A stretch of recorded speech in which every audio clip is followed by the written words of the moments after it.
Bismillahirrahmanirrahim. Assalamualaikum warahmatullahi wabarakatuh. Alhamdulillahi rabbil alamin. Wabihi nasta'inu ala umuri dunya waddin. Wassalatu wassalamu ala sayyidina Muhammadin Thahal Amin. Wa ala alihi wa ashabihi at-tayyibin at-tahirin. Allahumma la sahla illa ma ja'altahu sahla wa anta ya hayyu ya qayyum taj'alul hazna idza syi'ta sahla. Allahumma 'allimna ma yanfa'una wanfa'na bima 'allamtana wa zidna 'ilman ya akramal akramin. Allahumma rzuqna al-ikhlas wa fin niyyati wal qawli wal 'amal wa na'udzubika min hali ahlin nar.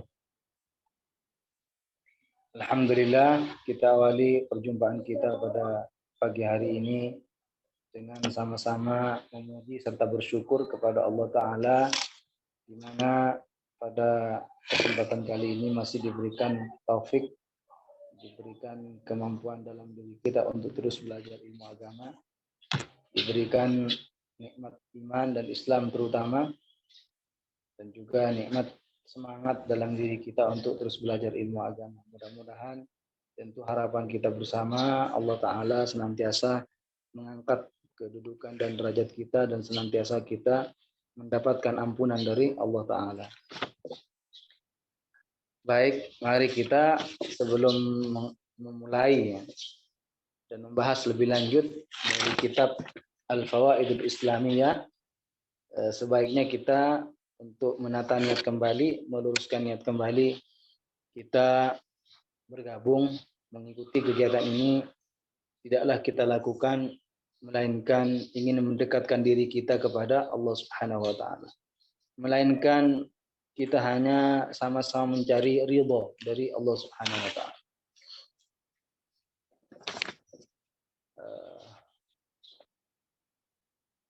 Alhamdulillah sudah kita bahas permasalahan yang sebelumnya, mulai dari sifat yang wajib bagi Allah, sifat yang mustahil bagi Allah, dan sifat yang jaiz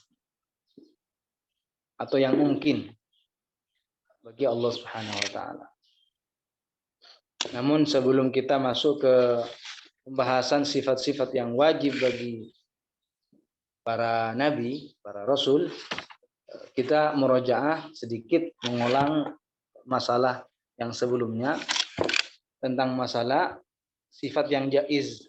Qala al-muallif rahimahullah wa nafa'ana bihi wa bi'ulumihi fid dharain amin. Wa amma burhanu kauni fi'lil mumkinat aw tarkiha jaizan fi haqqihi ta'ala. Fali'annahu law wajaba 'alaihi ta'ala syai'un minha aqlan aw istahala 'aqlan lan qalaba al-mumkin wajiban aw mustahilan wa dzalika la yuqal. Jadi di sini disebutkan adapun dalil bahwa Allah sifat jaiznya adalah menciptakan sesuatu yang mungkin atau tidak menciptakannya, ini merupakan sifat yang jaiz bagi Allah. Adapun dalil bahwa Allah Subhanahu wa taala disifati dengan sifat jaiz, artinya menciptakan sesuatu yang mungkin akli atau tidak menciptakannya yang mungkin akli, fali'annahu, yaitu karena sesungguhnya Allah Ta'ala seandainya menjadi keharusan untuk menciptakan sesuatu dari yang mungkin akli, menjadi kewajiban bagi Allah untuk mewujudkan sesuatu dari yang perkara jaiz, awistahala aqlan, atau seandainya harus atau wajib atau harus Allah Ta'ala menciptakan sesuatu yang mustahil akli, sesuatu yang muhal, berarti langqalabal mungkin wajiban, maka pasti sesuatu yang jaiz akan berubah menjadi perkara wajib. au mustahilan, atau menjadi perkara yang mustahil. Wadzalika la yuqal, dan ini tidak dapat diterima oleh akal. Jadi kita tahu bahwasannya namanya perkara wajib, perkara yang wajib ada. Misalkan, berarti ini bukan menjadi perkara jaiz lagi. Bukan menjadi perkara yang jaiz lagi tentang wujudnya. Sesuatu yang jaiz itu kan mungkin adanya, mungkin tidak adanya. Mungkin menerima ketiadaan dan menerima keberadaan. Seandainya menjadi perkara yang wujud, berarti bukan jaiz lagi. Atau bukan perkara yang jaiz lagi, nanti menjadi perkara yang mustahil. Jadi Allah Subhanahu wa taala menciptakan sesuatu atau tidak menciptakannya terhadap mungkin akli, itu sesuatu yang jaiz, bukan merupakan suatu keharusan, juga bukan merupakan suatu kewajiban. Jadi intinya kesimpulan daripada yang jaiz akli adalah fi'lu kulli mungkin aw tarkuhu, menciptakan sesuatu yang mungkin akli atau tidak menciptakannya. Itu namanya sifat yang jaiz bagi Allah Ta'ala. Allah Ta'ala fa'alul lima yurid. Allah Subhanahu wa Ta'ala kuasa untuk menciptakan sesuatu yang Allah kehendaki. Sesuai dengan apa yang dikehendaki oleh Allah Subhanahu wa Ta'ala. Sesuai. Ay qadirun ala takwini ma sabaqat bihi iradatuhu. Allah kuasa untuk mewujudkan sesuatu sesuai dengan kekuasaan Allah Subhanahu wa Ta'ala dan kehendaknya yang azali. Jika Allah menghendaki suatu perkara tentang wujudnya, atau menghendaki suatu perkara tentang ketiadaannya, maka pasti akan seperti itu, tidak akan berubah. Allah Subhanahu wa Ta'ala la mukriha, tidak ada yang memaksa Allah untuk melakukan sesuatu atau meninggalkan sesuatu, tidak menciptakan sesuatu. Wala mani'a, dan Allah Ta'ala juga tidak ada yang menghalang-halangi Allah. Tidak ada sesuatu pun yang dapat mencegah atau menghalang-halangi Allah. Jadi seandainya penduduk langit ataupun penduduk bumi berkumpul, bersatu, berusaha untuk memberikan manfaat bagi seorang hamba, jika tidak dikehendaki oleh Allah, tidak akan mampu mereka. Jika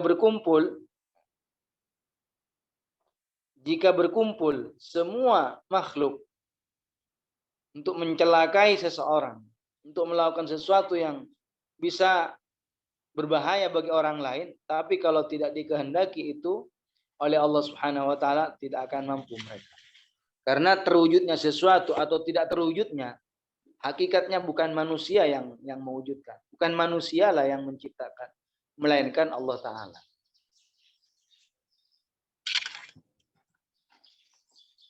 Jadi Allah Subhanahu wa Ta'ala menciptakan sesuatu atau tidak menciptakannya, itu merupakan sifat yang jaiz. Ini tentang masalah sifat yang jaiz bagi Allah Ta'ala. Beda dengan kelompok Mu'tazilah. Kelompok Mu'tazilah itu mereka berpendapat mengatakan yang perkataannya itu bukan keyakinan seorang muslim. Kita tahu bahwasannya tidak ada yang memerintah Allah dan tidak ada yang melarang Allah, tidak mencegah Allah. Tidak ada sesuatu pun yang mengharuskan bagi Allah untuk menciptakan sesuatu atau tidak menciptakannya. Nah, kelompok Mu'tazilah mengatakan, katanya apa? Wajib bagi Allah untuk melakukan sesuatu yang maslahat bagi seorang hamba. Jadi kata mereka, kelompok Mu'tazilah atau Qadariyah, mereka mengatakan wajib bagi Allah, menjadi suatu keharusan bagi Allah untuk mewujudkan sesuatu yang itu maslahat bagi seorang hamba. Padahal kita tahu bahwasannya Allah Ta'ala laisa lahu amirun wala nahin. Allah tidak memiliki yang memerintah Allah, dan juga tidak ada yang melarang atau mencegah Allah, tidak. Karena Allah itu yang mengatur, al-muqaddir, yang mengatur, yang menentukan. Bukan Allah itu al-muqaddar, bukan. Jadi Allah Subhanahu wa taala memberikan pahala. Itu bukan suatu kewajiban, bukan suatu keharusan. Bukan seandainya tidak memberi balasan bagi orang yang taat, terus Allah terkena bahayanya. Tidak. Dan ketika Allah Subhanahu wa taala memberikan azab atau hukuman atau siksaan bagi orang yang bermaksiat kepada Allah, itu bukan karena takut terhadap bahaya yang apabila tidak tidak melakukan akan kena bahayanya, enggak. Jadi Allah Subhanahu wa taala laisa lahu amirun wala nahin. Ini tentang sifat yang jaiz, tentang sifat yang jaiz bagi Allah Subhanahu wa taala. Maka dengan demikian sampai di sini ini sudah selesai tentang pembahasan sifat-sifat yang wajib bagi Allah, yang mustahil bagi Allah, serta yang jaiz bagi Allah Subhanahu wa taala. Adapun pembahasan selanjutnya ini pembahasan khusus tentang sifat-sifat yang wajib atau yang mustahil atau yang jaiz, tapi ini bagi para anbiya atau bagi para rasul. Qala al-muallif rahimahullah, wa ammar rusulu, adapun para rasul. Rasul di sini maksudnya baik yang menjadi nabi dan rasul atau hanya menjadi nabi bukan rasul. Setiap nabi atau setiap rasul, dua-duanya ini pasti diperintah oleh Allah Subhanahu wa taala. Pasti diperintah untuk menyampaikan maksudnya. Karena tidak ada ceritanya nabi itu hanya sebagai nabi untuk dirinya sendiri. Tidak menyampaikan kepada orang lain, enggak. Setiap rasul pasti nabi, tapi kalau setiap nabi belum tentu rasul. Setiap rasul pasti nabi, tapi tidak setiap nabi itu pasti rasul. Wa ammar rusulu, adapun rasul baik yang menjadi nabi plus rasul atau hanya menjadi nabi saja. Alaihimus sholatu wassalam. Semoga sholawat dan salam tetap tercurah limpahkan kepada mereka. Apa katanya di sini? Fayajibu, maka wajib fi haqqihimus sidqu. Wajib bagi mereka, bagi para anbiya dan rasul adalah sifat as-sidqu, jujur. Wal amanatu, dan juga sifat amanah. Sifat amanah. Wa tablighu ma umiru bi tablighi lil khalqi, dan menyampaikan apa yang diperintahkan oleh Allah kepadanya untuk menyampaikan kepada umatnya, kepada makhluk. Dan menyampaikan sesuatu yang diperintahkan kepada mereka dengan menyampaikan perintah tersebut kepada makhluk, kepada umat. Jadi rasul, rasul. Di sini kalimatnya rusul, rasul. Tapi di sini mencakup dua. Yang menjadi rasul, artinya kalau rasul nabi, atau hanya menjadi nabi saja. Apa yang wajib bagi mereka? Yaitu sifat pertama yang wajib bagi nabi dan rasul adalah sifat as-sidqu, jujur. Nabi dan rasul jumlahnya menurut satu pendapat, karena ada yang memberikan penjelasan tentang jumlah nabi dan rasul, dan sebagian ulama lainnya tidak memberikan jumlah secara khusus dari sangat banyaknya para nabi. Makanya tidak disebutkan angkanya berapa. Itu pendapat yang tidak memberikan pendapat secara khusus berapa jumlah secara pasti tentang nabi dan rasul. Karena mungkin saja ada yang rasul atau nabi yang mana kita tidak tahu gitu. Makanya tidak dibatasi dengan angka.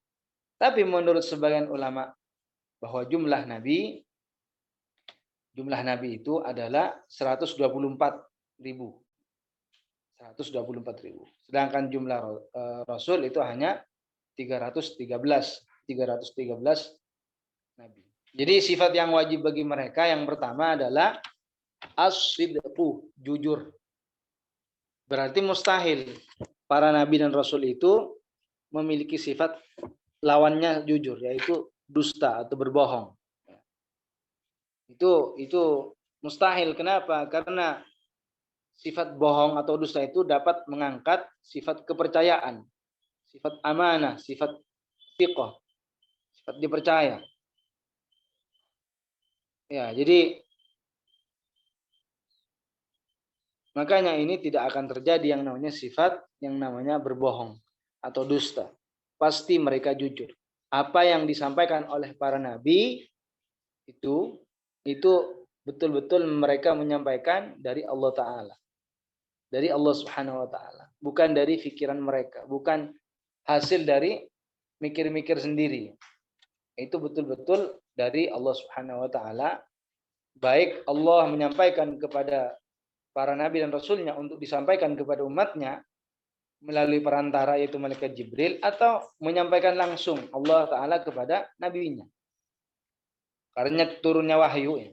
Karena turunnya wahyu dari Allah Subhanahu wa Ta'ala kepada nabinya, kepada rasulnya, itu bisa saja dengan melalui perantara itu malaikat Jibril, atau langsung Allah Subhanahu wa Ta'ala sendiri yang menyampaikan kepada para nabi dan rasulnya.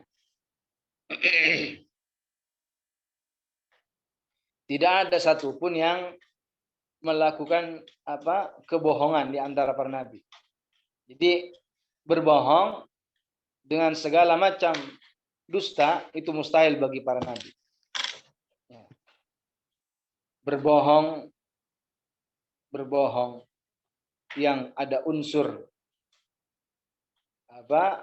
bahaya bagi orang lain tidak akan melakukan. Para nabi tidak melakukan hal tersebut. Atau kebohongan yang di dalamnya terdapat dosa kecil misalkan, tidak melakukan juga. Atau bahkan apalagi kebohongan yang terdapat di dalamnya sebuah kekufuran atau kesyirikan, apalagi itu tidak akan melakukan. Karena bohong itu macam-macam. Ada kebohongan yang di dalamnya terdapat kekufuran. Contohnya misalkan kebohongan yang terdapat di dalamnya penisbatan anak kepada Allah. Ya. Atau menisbatkan istri kepada Allah, atau tempat atau warna. Itu kan mendustakan Al-Quran. Jadi orang-orang yang mengatakan Allah punya anak, itu kan mendustakan Al-Quran. Itu kebohongan yang di dalamnya terdapat kekufuran, mendustakan Al-Quran. Allah Subhanahu wa Ta'ala sudah jelas-jelas berfirman, lam yalid walam yulad. Ya. Lalu ada orang meyakini Allah punya anak, Nabi Isa anaknya Allah. Itu kan pendustaan, kebohongan. Pendustaan yang semacam ini jelas mengeluarkan seseorang dari agama Islam. Atau penisbatan istri kepada Allah, dibilang Sayyidah Maryam itu adalah sebagai Tuhan ibu. Alhamdulillah, ini pendustaan terhadap Al-Quran.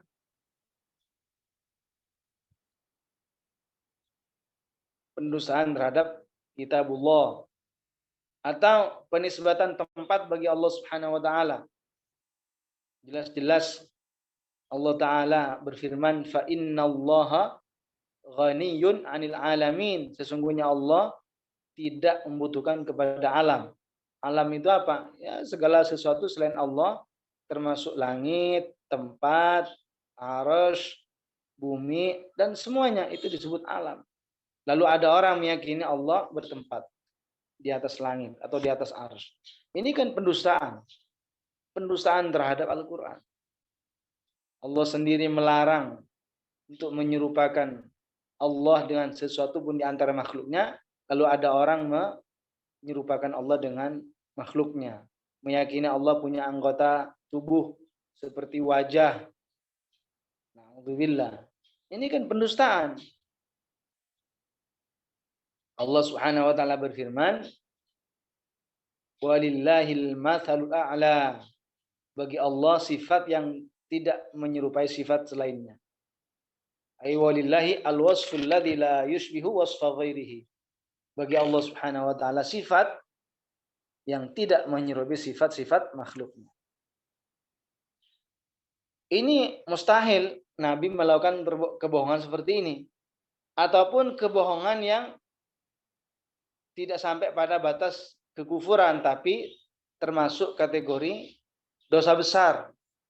Contoh kebohongan yang bisa memberikan bahaya bagi seorang muslim. Bagi seorang muslim, bahaya, doror. Ini tidak boleh, dosa besar. Rasulullah Nabi kita Muhammad sallallahu alaihi wasallam bersabda, la yasluhul kadhibu fi jiddin wala fi hazlin. Tidak seharusnya dan tidak seyogyanya yang namanya kebohongan itu dilakukan, baik dalam keadaan bersenda gurau atau dalam keadaan serius. Tidak boleh. Dan ada macam kebohongan yang termasuk atau kategori dosa kecil. Contohnya apa?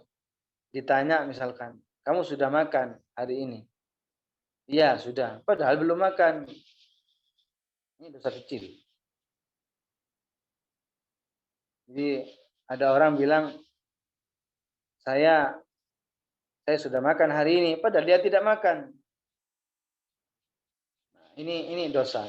Dosanya tapi dosa kecil. Tapi walaupun dosa kecil ya ditinggalkan. Karena setan itu selalu membujuk orang lain. Setan itu berusaha untuk membujuk dan menjerumuskan orang ke dalam dosa maksiat. Nanti kalau ada orang melakukan sesuatu yang tidak bermanfaat, tidak ada gunanya, setan akan mengatakan, akan membisikkan, kerjakan aja, itu kan bukan perkara haram, itu tidak ada dosa kalau dilakukan. Akhirnya apa? Akhirnya perkara yang tidak berguna itu dilakukan. Setan membisikkan. Nanti lama-lama akan berubah. Berubah kepada perkara yang termasuk dosa kecil. Ketika sudah melakukan dosa kecil, nanti setan akan membujuk lagi. Lakukan aja, dosa kecil kan cuma itu kan cuma dosa kecil, bukan dosa besar. Kerjakan aja. Bukan dosa besar, bukan kekufuran, dosa kecil. Lama-lama akan meningkat. Akan berubah kepada yang lebih besar. Lama-lama pindah ke yang lebih besar. Setan bilang lagi, itu kan cuma dosa besar, tidak sampai mengeluarkan diri seseorang dari Islam. Cuma dosa besar. Taubat sudah selesai. Kata setan begitu. Nanti lama-lama sampailah kepada kekufuran. Begitulah beruntungnya setan. Senang. Setan itu senang melihat seseorang melakukan maksiat, melakukan kekufuran. Senang mereka. Makanya jangan menyepelekan perkara yang kecil. Bisa-bisa lama-lama akan menjadi besar. Ya, jadi semua berbagai macam kebohongan, baik kebohongan yang terdapat unsur kekufuran atau dosa besar atau hanya sebatas dosa kecil, tidak ada satupun di antara para nabi yang melakukan. Adapun perkataan Sayyidina Ibrahim tentang istrinya, yaitu Sarah, tidak mengatakan istri, tapi mengatakan ukhti. Ya. Jadi dulu di masa Nabi Ibrahim ada seorang raja yang zalim. Di mana raja yang zalim itu kalau melihat seorang perempuan yang sudah berkeluarga dan dia cantik, raja itu akan membunuh suaminya dan mengambil istrinya itu. Itu saking bejat dan kejahatan yang dilakukan oleh seorang raja pada masa Nabi Ibrahim. Jadi Nabi Ibrahim ketika bersama istrinya sebenarnya itu Sarah ditanya Nabi Ibrahim mengenai istrinya yang bernama Sarah. Nabi Ibrahim ketika ditanya menjawab ukhti, hiya ukhti. Tidak mengatakan zaujati, tapi mengatakan ukhti. Ini hanya secara zahirnya saja seakan-akan bohong. Tapi itu benar, hakikatnya tidak bohong, jujur, benar. sebuah kejujuran. Kenapa? Karena yang dimaksud dengan ukhti, ay ukhti fil Islam. Saudaraku sesama Islam. Karena memang Allah Subhanahu wa taala sendiri menyebutkan bahwa muslim yang satu dengan yang lainnya itu memang saudara. Innamal mu'minuna ikhwah. Sesungguhnya orang-orang mukmin mereka adalah sesungguhnya saling bersaudara. Bersaudara. Jadi maksud dan tujuan daripada Nabi Ibrahim ketika mengatakan kepada seorang raja yang zalim, hiya ukhti, dia adalah saudaraku, padahal istrinya sendiri. Itu maksudnya ukhtuhu fil Islam. Artinya saudara sesama agama, sesama Islam. Jadi hanya zahirnya saja. Begitu juga kejadian lain ketika Nabi Ibrahim ditanya oleh orang kafir, raja kafir. Setelah Nabi Ibrahim menghancurkan berhala-berhala sesembahan orang-orang kafir, lalu ada satu berhala yang tidak dihancurkan. Lalu Nabi Ibrahim mengalungkan kapak pada berhala yang besar itu. Yang melakukan atau yang menghancurkan berhala itu kan sebenarnya adalah Nabi Ibrahim. Tapi ketika ditanya, Nabi Ibrahim mengatakan begini, bal fa'alahu kabiruhum hadza fas'aluhum in kanu yantiqun. Yang melakukan ini berhala yang besar. Coba kalian tanya kepada berhala-berhala itu jika memang mereka bisa berbicara. Ini juga bukan kebohongan. Ini namanya majas. Ini namanya majas, isnadul fi'li ila ghairihi isnadan majazian. Menyandarkan perbuatan terhadap orang lain secara majas. Saya kasih pendekatan. Ada dua orang lagi berada dalam mobil. Satu mengendarai mobil, drivernya. Satu hanya sebatas penumpang. Lalu yang nyetir itu dicandain gitu. Dicandain atau dikelitikin bahkan misalkan akhirnya nabrak atau kecelakaan. Nabrak apa gitu. Ketika, loh, kok sampai seperti ini? Kamu lalai. Ditanya misalkan sama yang punya mobil. Ini temannya itu nunjuk ke temannya. Ini gara-gara ini. Padahal kan yang nyetir siapa kan? Orang lain. Lalu dia bilang apa? Enggak, teman saya ini gara-gara ini. Akhirnya apa? Artinya gara-gara teman ini sehingga bisa kecelakaan. Begitu juga gara-gara orang-orang kafir mengagungkan dan memuliakan berhala-berhala itu sehingga membuat Nabi Ibrahim marah sehingga dihancurkanlah berhala-berhala itu. Jadi gara-gara perbuatan mereka, jadi gara-gara atau sebab mereka senantiasa mengagungkan, memuliakan, menghiasi berhala-berhala mereka itu, itulah yang membuat Nabi Ibrahim marah, akhirnya dihancurkan berhala-berhala itu oleh Nabi Ibrahim. Itu bukan kebohongan. Itu namanya menyandarkan perbuatan kepada orang lain itu secara majas. Artinya yang menjadi penyebabnya hancurnya berhala-berhala itu ya mereka karena memuliakan dan mengagungkan sesembahan mereka. Berhala yang besar itu dihiasi, dimuliakan, diagung-agungkan seperti itu. Akhirnya membuat Nabi Ibrahim marah. Ini jadi yang pertama, sifat yang wajib bagi para nabi adalah as-sidqu, jujur.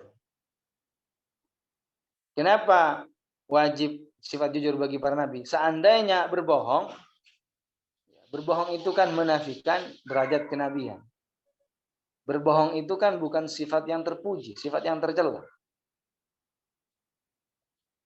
Kalau ada orang, kamu pembohong, dia senang. Ada orang dibilang pembohong, pendusta, senang. Enggak bakalan senang karena dia berarti disifati dengan sifat yang tidak terpuji, alias sifat yang tercela. Padahal kita tahu bahwa Nabi dan Rasul itu mereka makhluk, satu-satunya makhluk yang paling mulia dibandingkan makhluk-makhluk yang lain.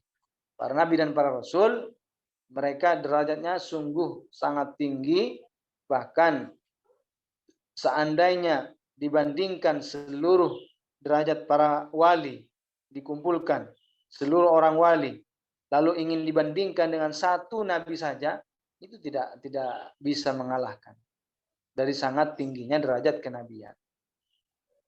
Derajat kenabian itu bukan karena diperoleh banyak ibadah, bukan. Wa kullam faddalna 'alal 'alamin. Kata Allah Subhanahu wa taala, dan aku utamakan masing-masing dari para nabi dan rasul itu di atas seluruh umat. Kedudukannya diutamakan di atas mereka. Jadi para nabi dan rasul, sekalipun mereka tempatnya di bumi, mereka tetap di atas kedudukan para malaikat. Walaupun para malaikat tidak pernah maksiat, tidak pernah durhaka, walaupun mereka dari segi tempat ada di atas langit, ya kan? Ada di langit. Tempatnya malaikat kan di langit, sekalipun tempatnya di atas, tetap masih kedudukan mereka di bawah para nabi dan rasul. Jadi para nabi dan rasul itu sungguh sangat tinggi sekali kedudukannya. Apalagi nabi yang 5 atau yang dikenal dengan ulul azmi. Nabi Muhammad, Nabi Ibrahim, Nabi Musa, Nabi Isa, dan juga Nabi Nuh. 5 nabi ini disebut dengan ulul azmi. Nabi Muhammad, Nabi Ibrahim, Nabi Musa, Nabi Isa, dan Nabi Nuh ini kedudukannya di atas nabi-nabi yang lain. Mereka disebut sebagai ulul azmi. Kenapa disebut ulul azmi? Karena tingkat kesabaran mereka itu melebihi kesabaran-kesabaran yang lainnya. Artinya tingkat kesabaran mereka belum bisa ditandingi oleh kesabaran-kesabaran yang dimiliki nabi-nabi yang lain. Jadi sangat tinggi sekali. Makanya disebut dengan sebutan ulul azmi. Dan nabi pilihan di antara yang 5, nabi yang paling agung dan paling tinggi sekali di antara yang 5 nabi tadi adalah nabi kita, Nabi Muhammad sallallahu alaihi wasallam.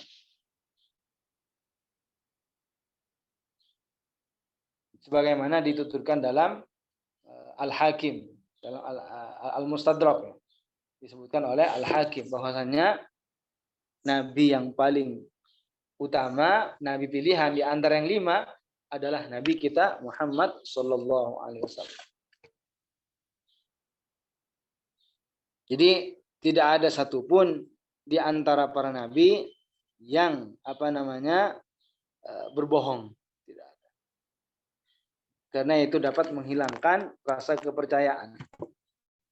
Jangankan para nabi, ya, manusia biasa kalau sering berbohong, orang lain akan mengatakan paling itu bohong lagi. Sulit dipercaya. Orang yang sering bohong, orang lain akan menilainya susah untuk percaya. Karena sering bohong. Bohong demi bohong, bohong demi bohong, akhirnya sulit untuk dipercaya. Kemudian selain daripada sifat jujur, juga bagi para nabi sifat lain adalah sifat al-amanah, sifat amanah. Artinya lawan katanya adalah khianah. Artinya amanah ya amanah, dapat dipercaya. Dapat dipercaya. Itu namanya amanah. Saya kasih pendekatan. Amanah itu misalkan ada orang menitipkan barang ke kita. Itu amanah. Artinya kalau kita tidak sanggup untuk menjaga atau merawatnya benda tersebut, mendingan dari awal mengatakan aja, saya tidak sanggup, saya takut tidak bisa merawatnya. Daripada nanti menyia-nyiakan, daripada nanti tidak amanah. Berarti kalau ada orang menitipkan barang kepada kita dan kita sanggup, berarti kita sudah amanah, dipercaya oleh orang lain. Karena amanah maka harus dijaga. Jangan sampai diterlantarkan, jangan sampai tidak kita urus misalkan. Nggak seperti sebagian orang. Kalau sebagian orang itu kan dititipin barang, malah tidak dijaga. Atau dititipin uang, malah dimakan. Atau suruh ngasih uang ke orang lain, malah dimakan. Kan sebagian orang seperti itu.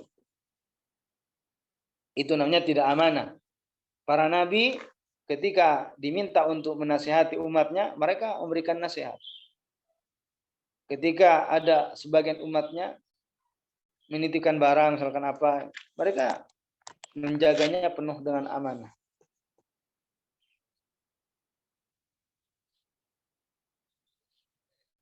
Dan ketika ini untuk saya pribadi dan untuk kalian semuanya.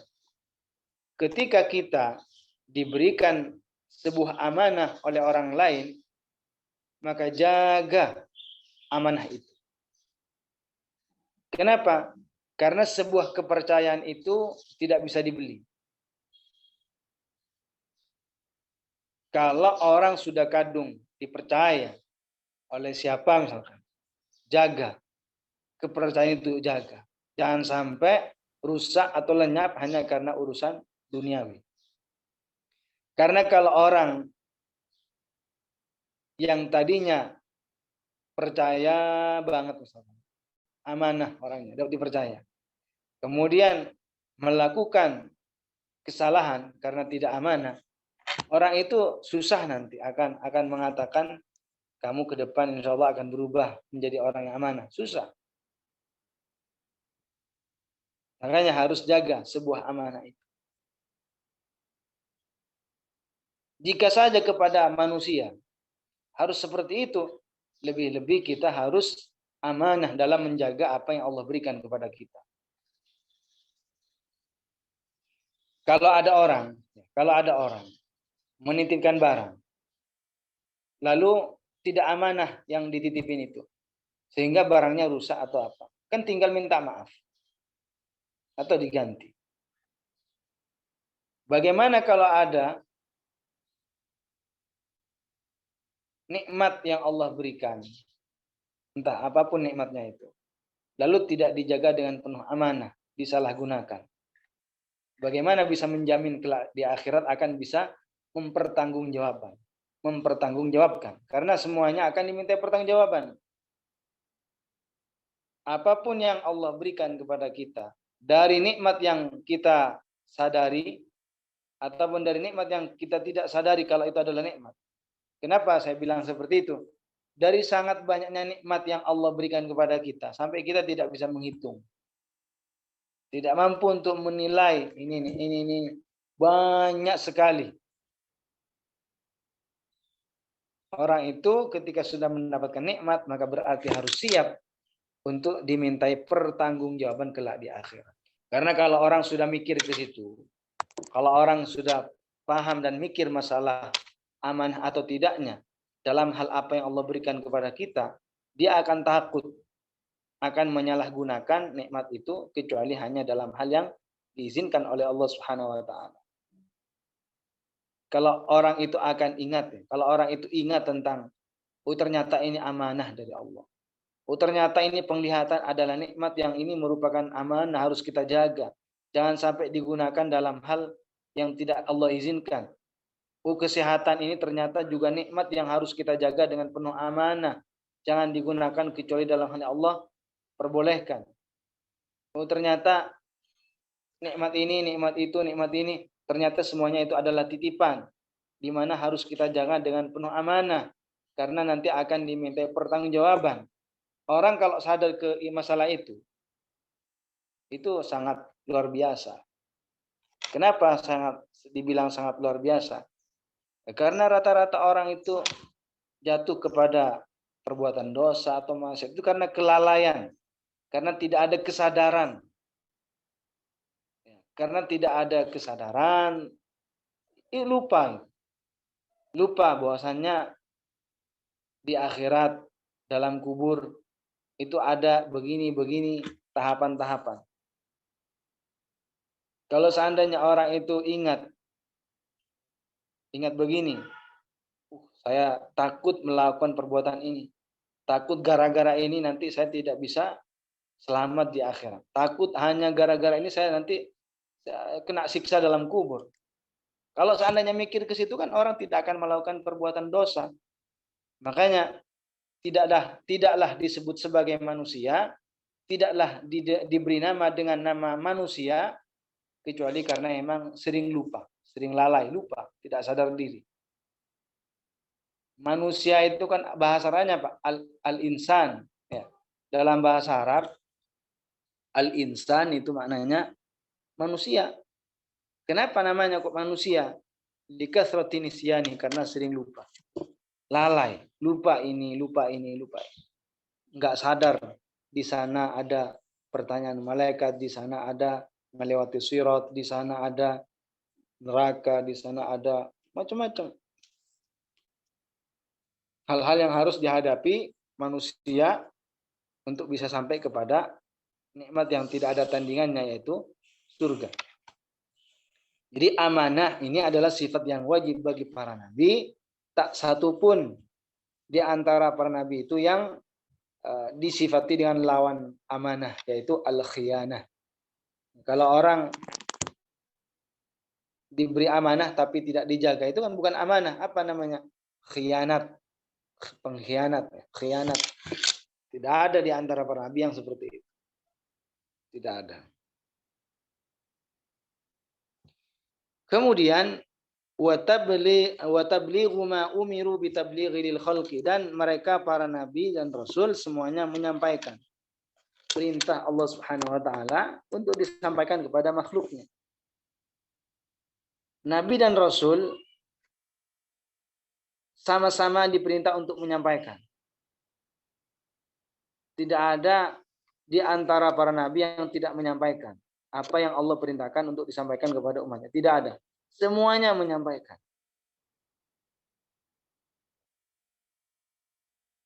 Menyampaikan perkara baik, ya.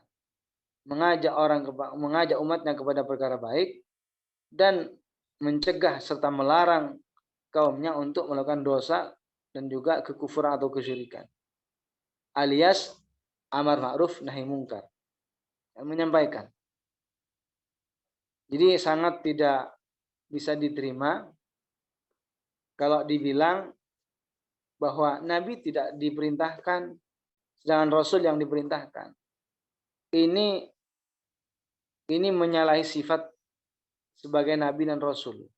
Karena kita tahu bahwa sifat yang wajib bagi para Rasul dan Nabi adalah at-tabligh, menyampaikan. Kedua juga tidak masuk akal kalau dibilang Nabi tidak diperintah, nah Rasul diperintah. Kenapa nggak masuk akal? Yang bukan Nabi saja, seperti kita, manusia biasa, bukan siapa, diperintahkan untuk amar ma'ruf nahi mungkar. Terus bagaimana dengan Nabi dan Rasul tidak menyampaikan yang ma'ruf dan tidak mencegah kemungkaran? Kuntum khaira ummatin. Ini tentang umat Muhammad. Kuntum khaira ummatin. Kalian ini adalah sebaik-baik umat. Ukhrijat linnasi ta'muruna bil ma'rufi wa tanhauna 'anil munkar. Kalian diperintahkan untuk amar ma'ruf nahi mungkar. Ini yang bukan nabi, bukan rasul. Bagaimana dengan nabi dan rasul? Lebih utama mereka. Artinya mereka pasti akan menyampaikan. Allah juga berfirman, faba'atsallahu an-nabiyyina mubasysyirina wa munzirin. Allah mengutus para nabinya mubasyirin, dalam keadaan memberikan kabar gembira bahwa orang yang beriman kepada Allah, taat kepada Allah dengan beriman kepada Allah Ta'ala dan Rasulnya, maka surgalah yang mereka akan didapati. Dan barang siapa yang tidak beriman, tidak taat kepada Allah dengan beriman kepada Allah dan Rasulnya, maka mereka sungguh dimasukkan ke neraka. Rugi. Ini kan peringatan. Jadi Nabi dan Rasul itu gaya dakwah mereka untuk mengajak umatnya untuk beribadah kepada Allah seperti itu. At-tabsyir wal inzar, dengan gaya memberikan kabar gembira dan juga dengan gaya memberikan peringatan. Peringatan. Apa peringatannya? Yang tidak beriman kepada Allah dan Rasulnya, maka telah aku persiapkan bagi mereka neraka.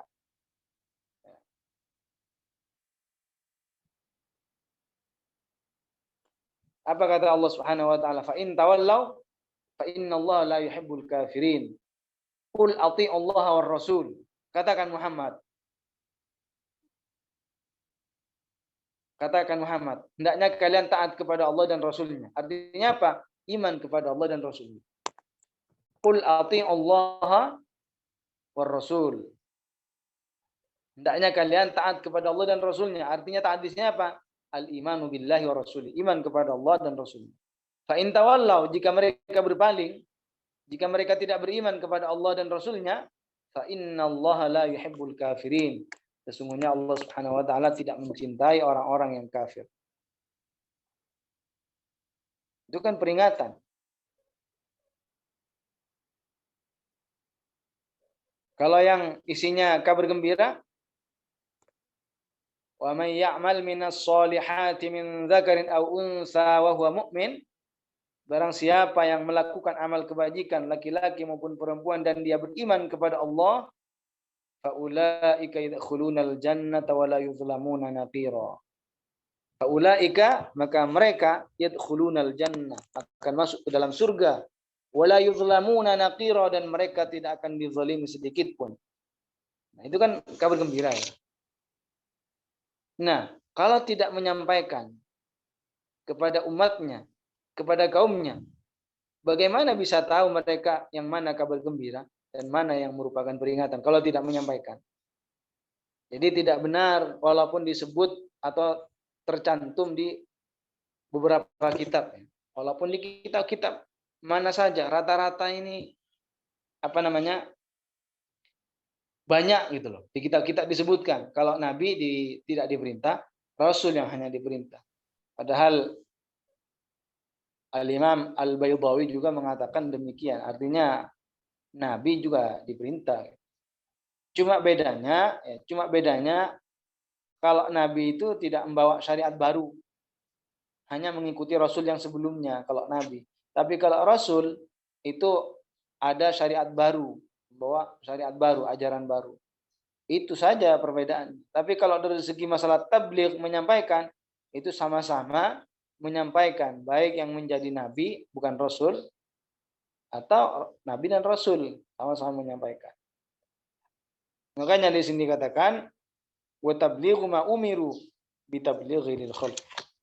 Menyampaikan apa yang diperintahkan kepada mereka untuk disampaikan kepada kaumnya, kepada umatnya.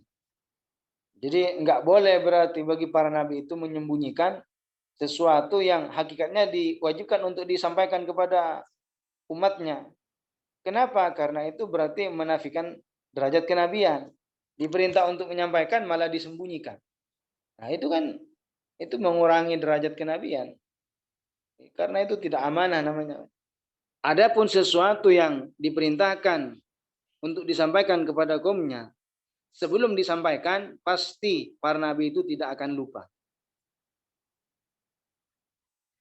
Paham ya? Jadi sesuatu yang diperintahkan oleh Allah kepada para nabinya untuk disampaikan. Nah, sebelum disampaikan mereka tidak akan lupa.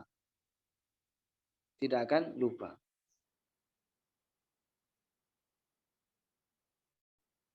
Adapun setelah menyampaikan itu bisa saja, bukan harus, bisa saja, boleh jadi atau bisa jadi dalam kesempatan dia lupa, tapi kemudian setelah itu ingat. Itu para nabi dan rasul. Kemudian juga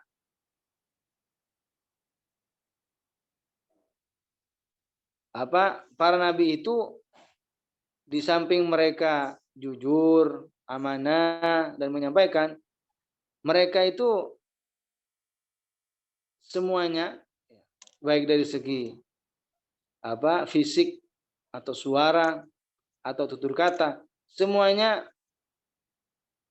indah, rupawan, tutur katanya baik, kan?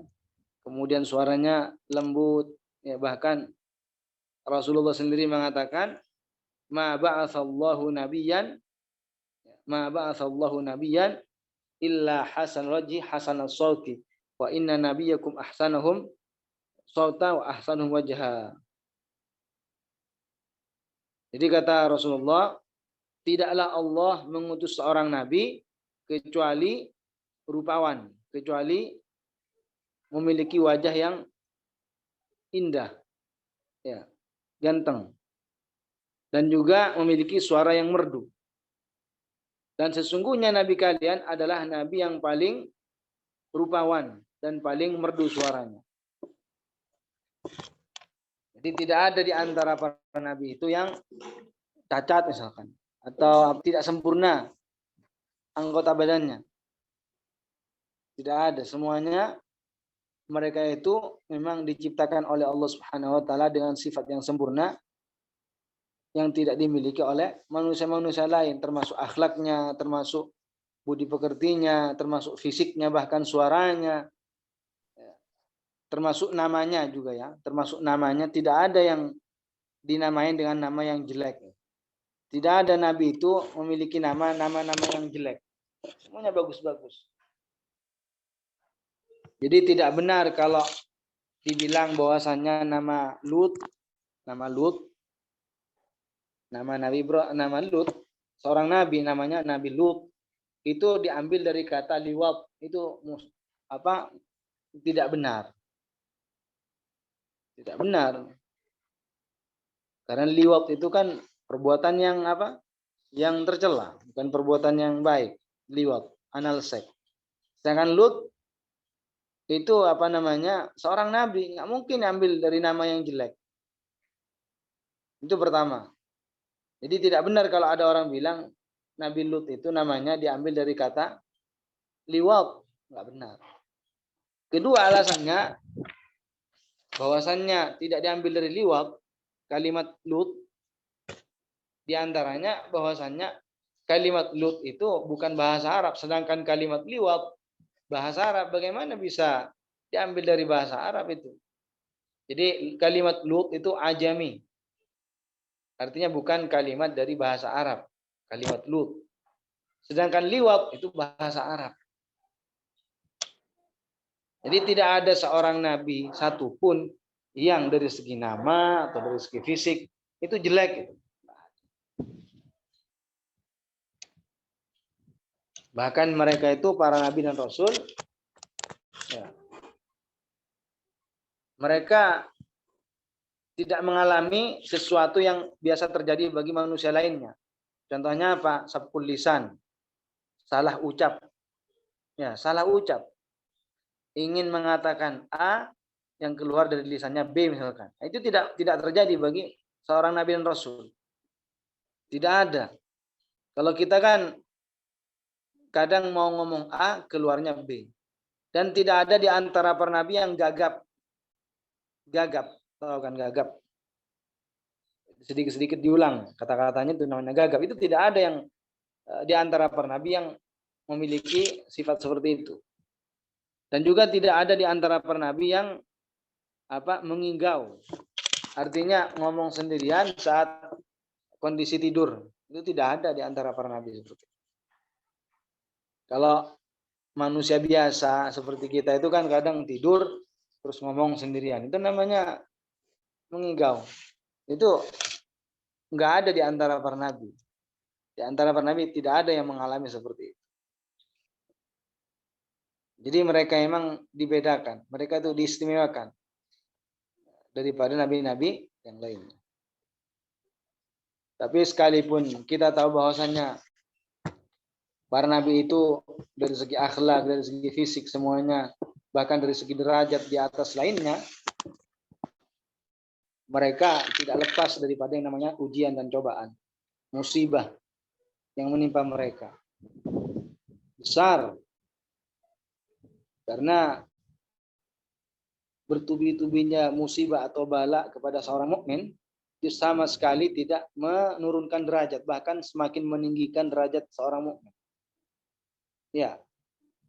Silih bergantinya musibah atau bala atau ujian yang datang kepada seorang mukmin dan dia sabar kepada Allah sabar dalam menghadapi musibah tersebut, itu sama sekali tidak mengurangi kedudukannya. Sedikit pun tidak menurunkan derajatnya sedikit pun, bahkan semakin meningkat.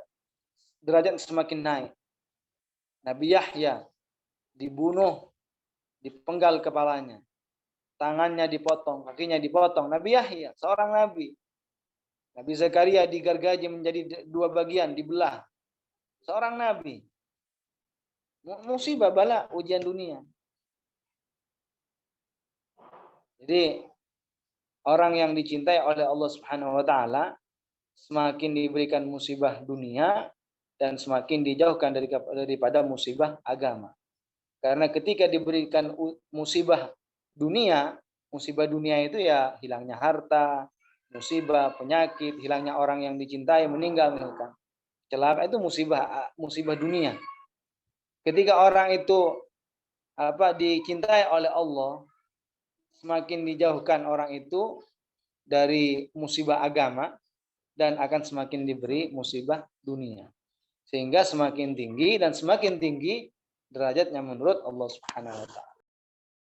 Mudah-mudahan apa yang kita bahas dari tentang sifat-sifat para nabi dan rasul, kita bisa mengambil hikmah dan kita tahu apa yang kita pelajari ini, kita pahami, lalu kita ajarkan kepada orang lain. Dan bagaimana kita bisa meneladani seorang nabi dan seorang rasul dari segi akhlaknya kalau kita tidak bahas dan kita tidak terangkan semacam ini. Untuk itu ya, kita memohon kepada Allah Subhanahu wa taala mudah-mudahan masih diberikan umur panjang dalam ketaatan tentunya dan diberikan kesehatan sehingga terus kita ke depan bisa belajar ilmu lebih banyak lagi. Mungkin sampai di sini. Mari kita tutup dan kita tahlil, sholawat dan istighfar. La ilaha illallah. Allahumma salli ala sayyidina Muhammad wa ala alihi wa sahbihi wa sallim. Rabbi ufirli wa liwalidayya wa lil mu'minina wal mu'minat. Assalamualaikum warahmatullahi wabarakatuh.